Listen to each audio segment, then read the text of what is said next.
And then when the stars die, most of their matter, most of the mass of the star gets expelled into space, and those newly formed elements then go out in the cosmos, and they're part of the ingredients for next generations of stars and planets.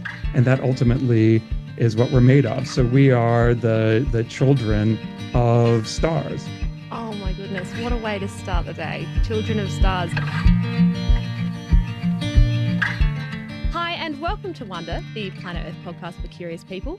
I'm Holly Cook, joined as always by fellow Earth scientist Dr. Anthony Reid. Hi, Holly. Hello, Anthony. Sorry, I'm just I've got words tumbling out of my mouth because exciting. I'm so excited to be joined not by an Earth scientist, but I would say someone I won't say much more interesting, but for today, much more interesting. And that would be Dr. Brian Fields. Brian joins us from the University of Illinois, where he is a professor of astronomy and physics. Brian, good evening. How are you? Good evening. And so I'm so glad to be here. Fantastic. So, Brian, the reason that we asked you to come help us talk about some things today is because Anthony and I have been talking a lot about metals, particularly how metals move on Earth, how geological cycles move things around and build mountains and concentrate ore deposits, and essentially these cycles that occur on Earth that move things around and change their form. And the thing about these cycles, Anthony, is that I find beginnings of these cycles hard to pinpoint.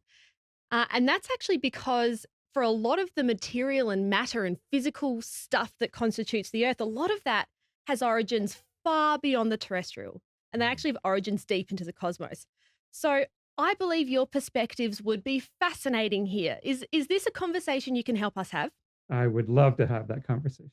Fantastic. So, Anthony, where on earth should we even start? Maybe we can think about lithium to start with. We've just had this amazing conversation with Professor Carl Spandler, and we've talked about lithium. It's one of those elements that is perhaps somewhat new in the popular lexicon, and certainly in the geological lexicon, because we haven't really been looking for lithium as a commodity until relatively recently, particularly with the rise of batteries and this type of thing. People have been looking for lithium, but it's an interesting metal. It's kind of quite different from the rest, the normal metals in a sense. It's very light, so it's a little bit strange. So what we're interested in, Brian, if you can help us understand the origins, the deep cosmic origins of lithium. Particularly because we were doing Googling, like to prep for our episodes, Brian, we Google, we research these metals, and what we found is lithium's not only peculiar on Earth, but it is peculiar to you guys as physicists and astronomers too.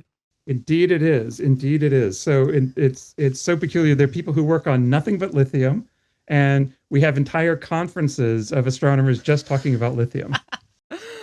Awesome. That's how you know it represents a real problem.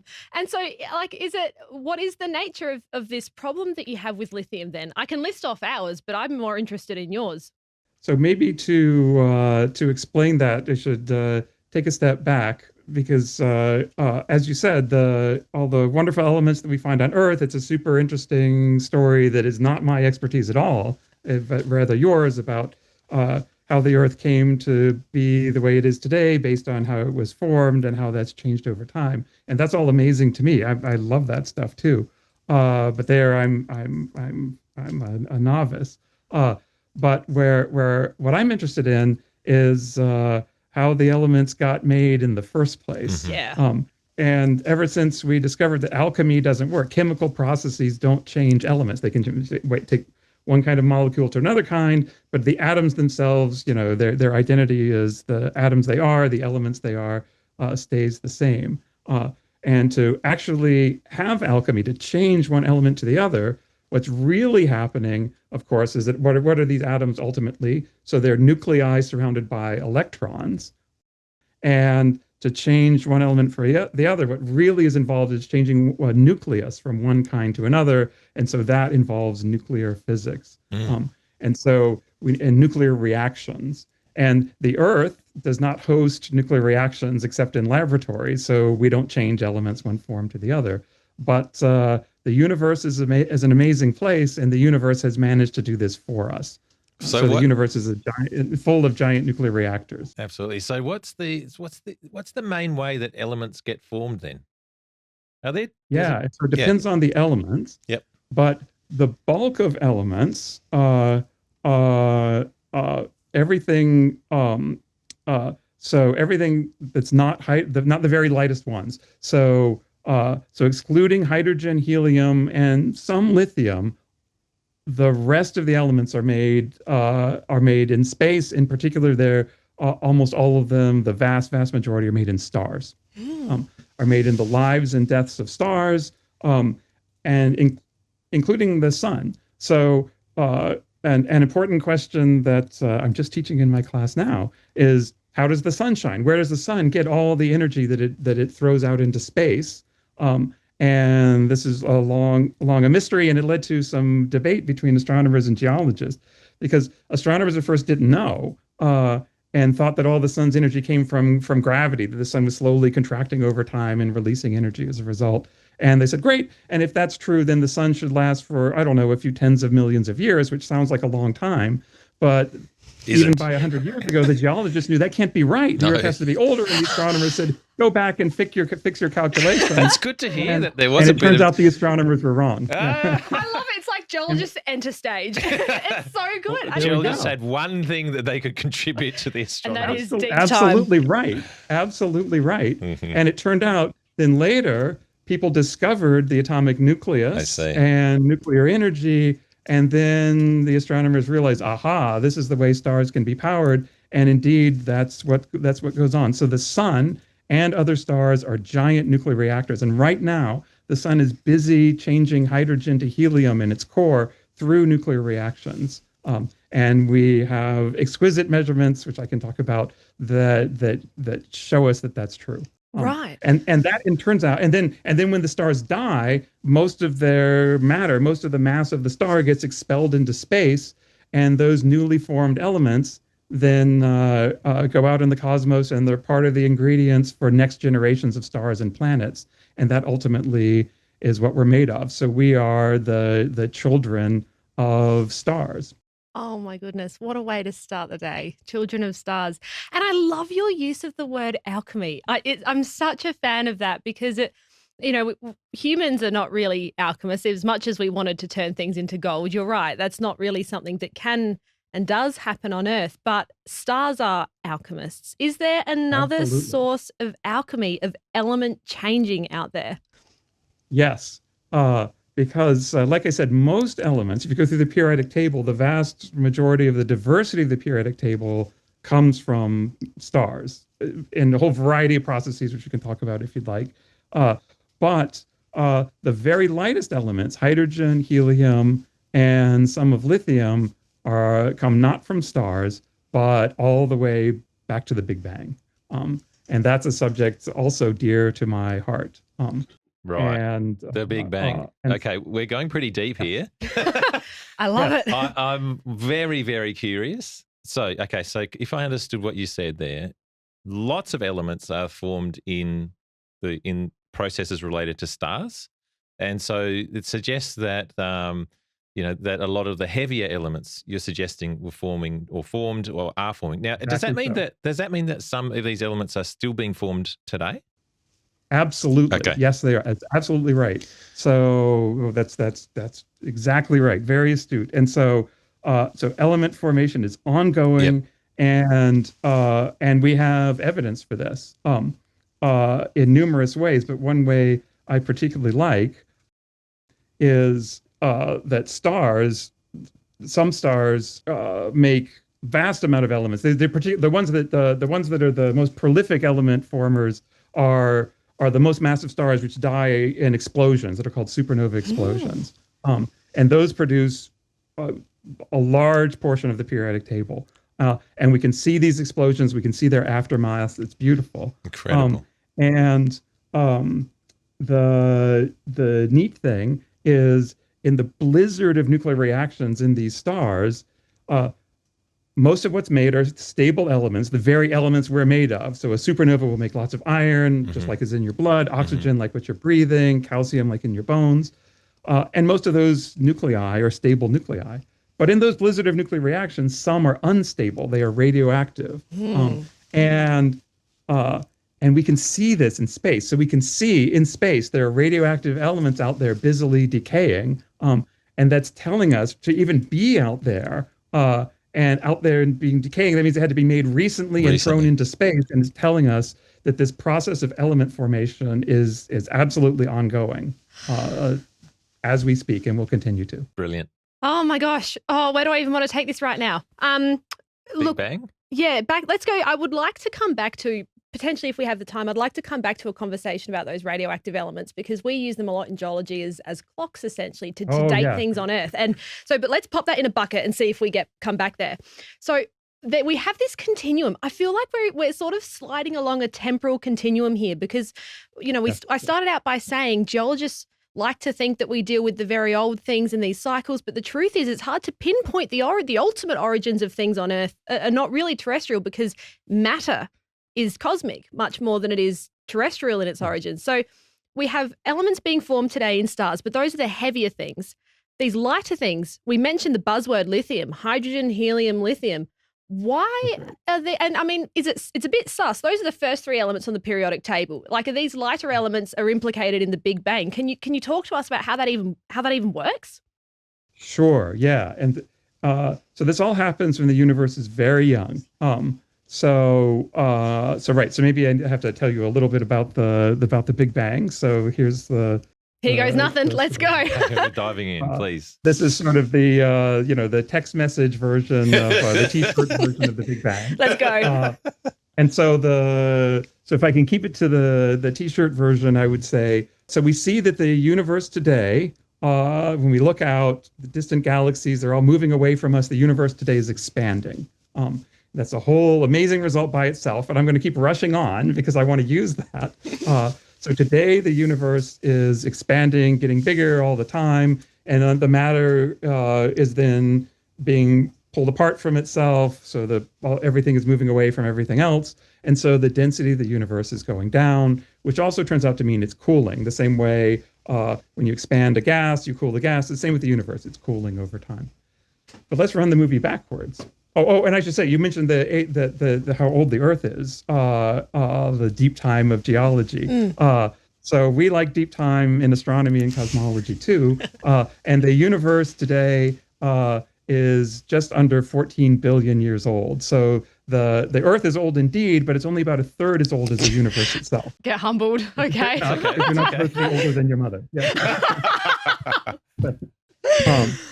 So if we run the movie backwards, since the universe is expanding today, getting cooler and less dense, in the past, it was hot and dense. And the further back you go in time, the hotter and denser you get. Mm-hmm. And let's not mess around. Let's go all the way back. So it turns out if you just run the movie backwards, extrapolate backwards in time, then when the universe was 1 second old, 1 second, so we're going from today, 13 and some billion years back to 1 second, then the universe would have been incredibly dense, and exceedingly hot, and hot enough that and of course being hot, what that really means is the little constituents of the universe are in this gas where they're running around very fast, and at those temperatures, their speeds are so high, their energies are so high that they can undergo nuclear reactions. And so, at a time of 1 second, the universe was a giant nuclear reactor that created elements. And in particular, what happened is it started with just protons and neutrons, and that's all there were. So we know that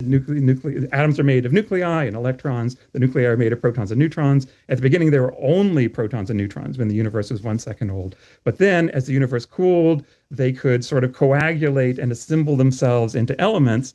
But by 3 minutes, it was all over. Wow. So it's already taken me longer to talk about it than it takes to happen. Oh, and my gosh. After about 3 minutes, there was only time to form hydrogen, helium, and lithium, and then the process stopped. Wow. No more elements were formed until millions of years later when the first stars formed.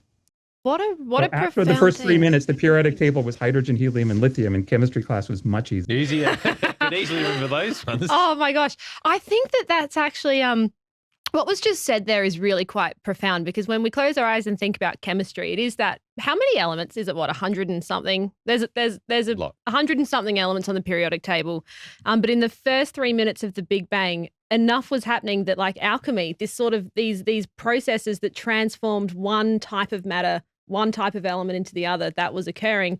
And then it stopped at 3. So where did those other 100 and something elements come from? Well, that then takes us back to a conversation of the stuff that's happening in stars. So, okay, Right. how do you know any of this? Like, I mean, that's a bit more of a technical question, but like, I believe, I trust you, but how do you know any of this?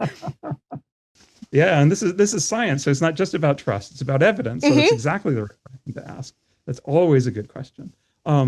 And so there's lots of pieces to this. So this started out with Edwin Hubble observing that the universe is expanding. So this goes all the way back more than 100 years when he first discovered that. Not quite 100 years. We're almost onto 100 years of his discovery was 1929. It's easy to remember. The stock market was crashing. The universe was expanding. We're almost to the anniversary of that. Yeah.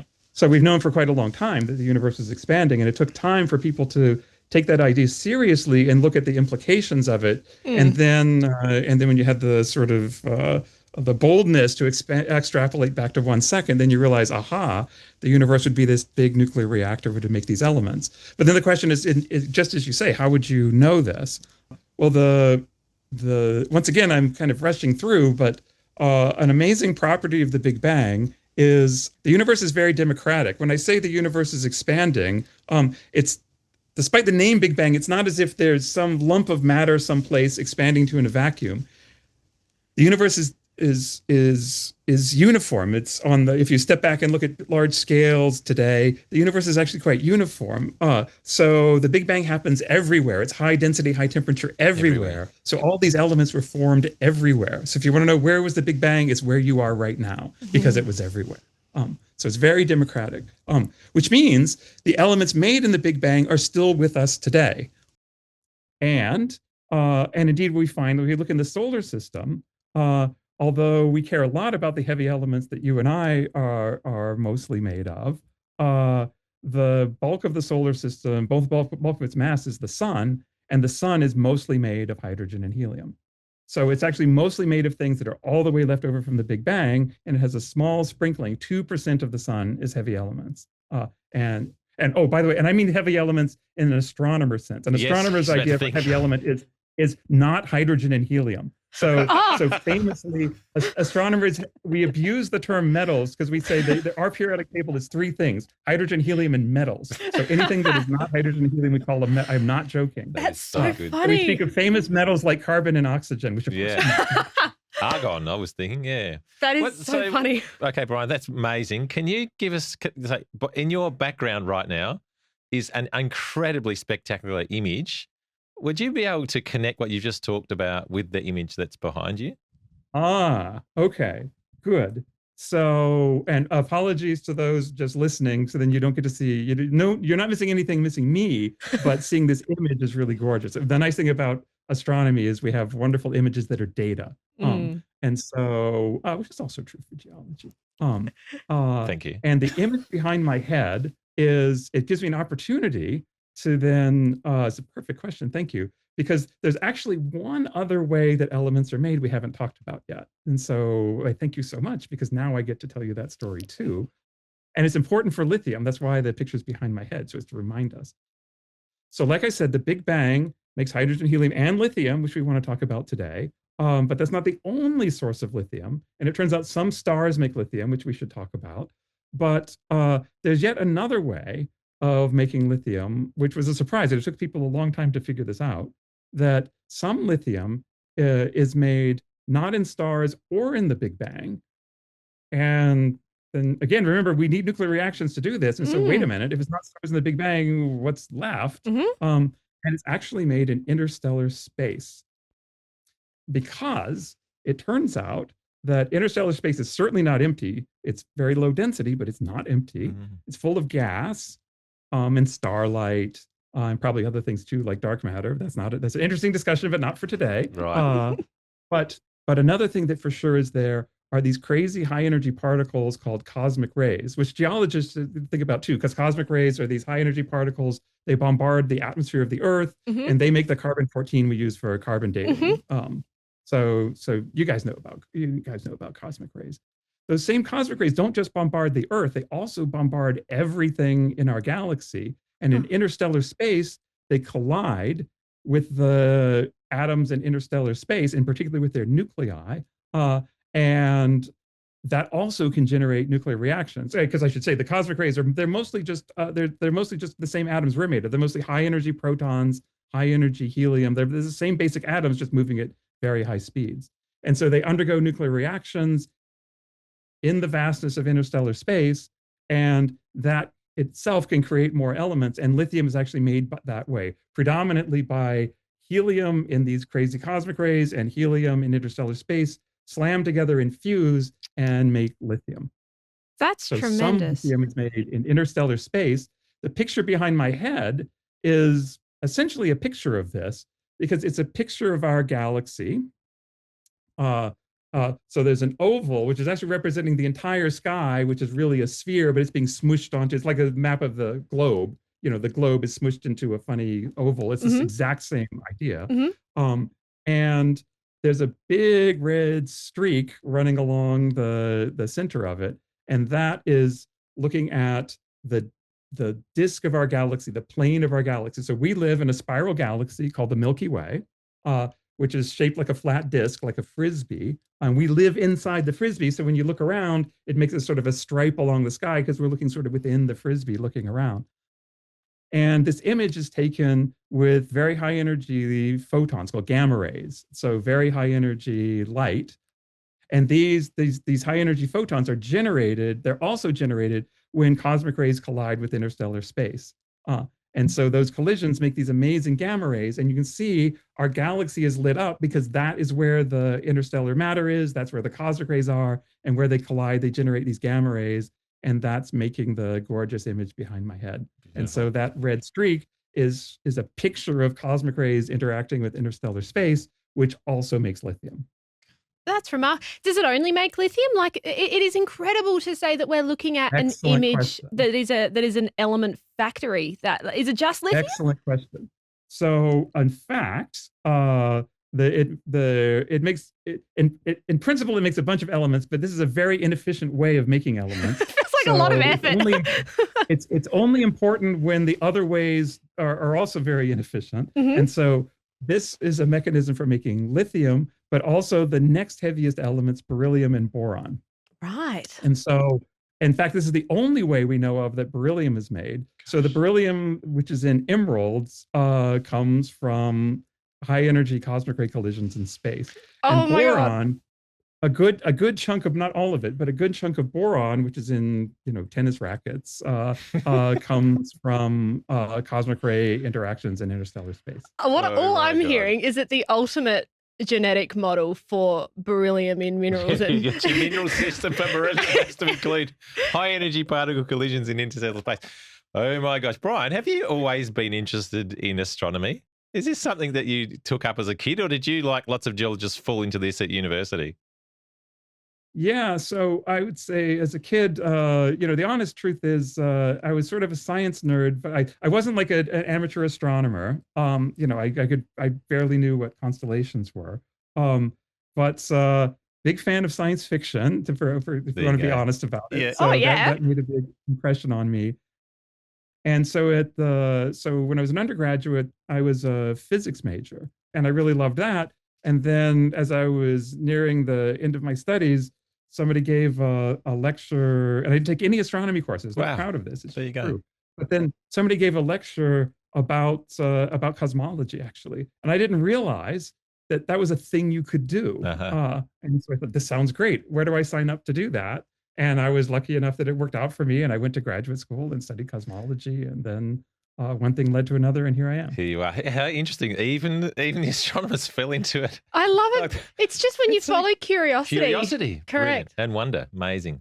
So, Brian, maybe for the last little bit of our conversation, can we bring it back to this lithium problem? Now, so we're kind of looking for lithium on the Earth for our batteries and so on.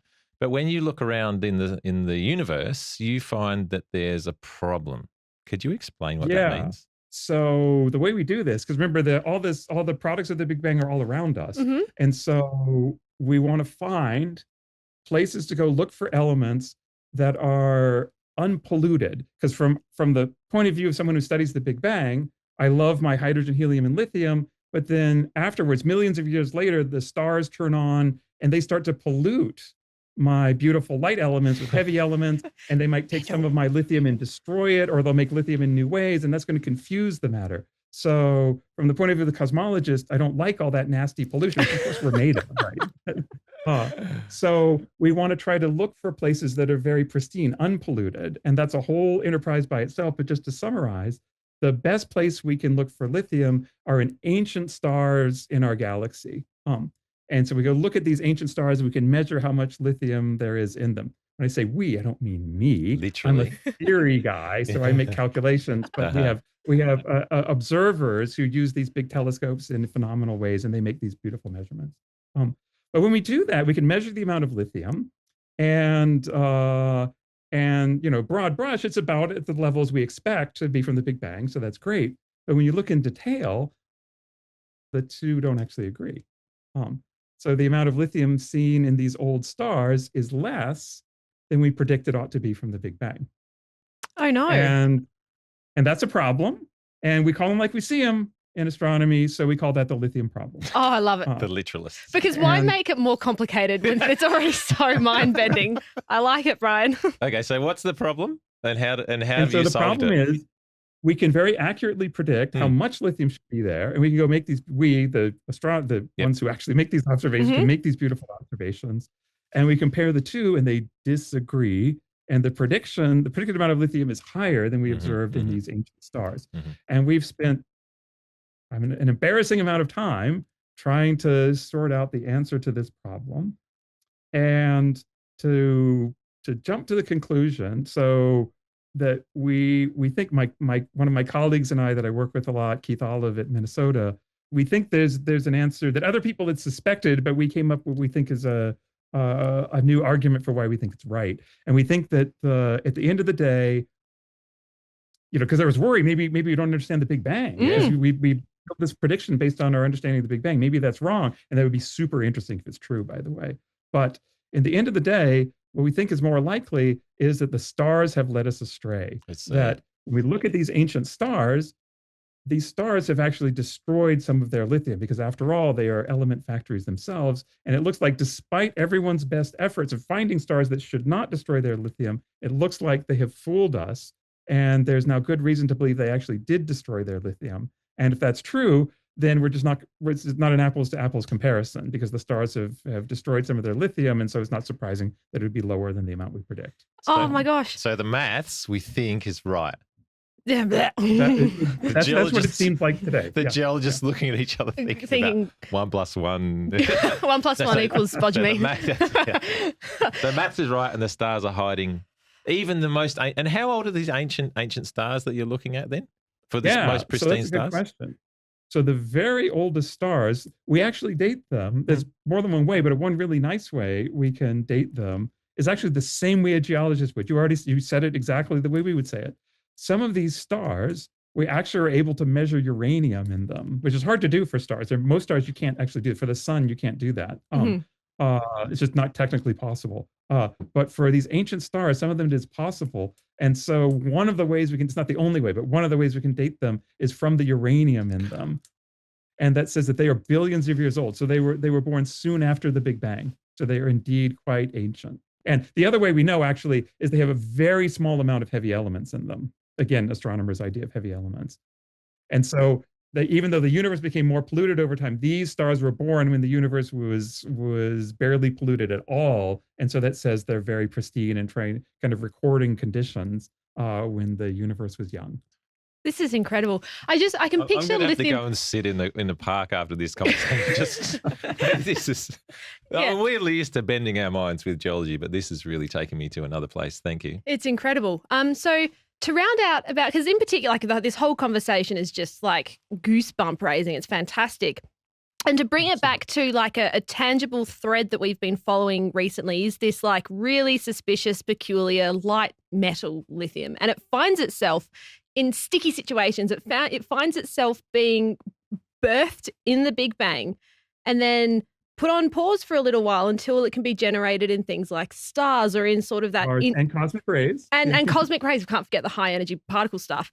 And then you sort of enter the terrestrial space. Then you enter Earth. You begin to have a hot planet that has accreted together and over time it cools down and plate tectonics begins, and all of a sudden you're moving magmas around and volcanoes around and groundwaters around, and all of a sudden you have a cosmic element that becomes more and more concentrated by the fruits of geology into ore deposits that, you know, humankind has begun to take and put into things like batteries and cars. Like it's actually a progression of complexity. That's another story. But yes, that's exactly right. And that's the progression of the universe as well. It starts from the very simple to the more complex. We start with no nuclei, and then we develop nuclei, and then after that, atoms, galaxies, and so forth. So it's a continuation of exactly that progression.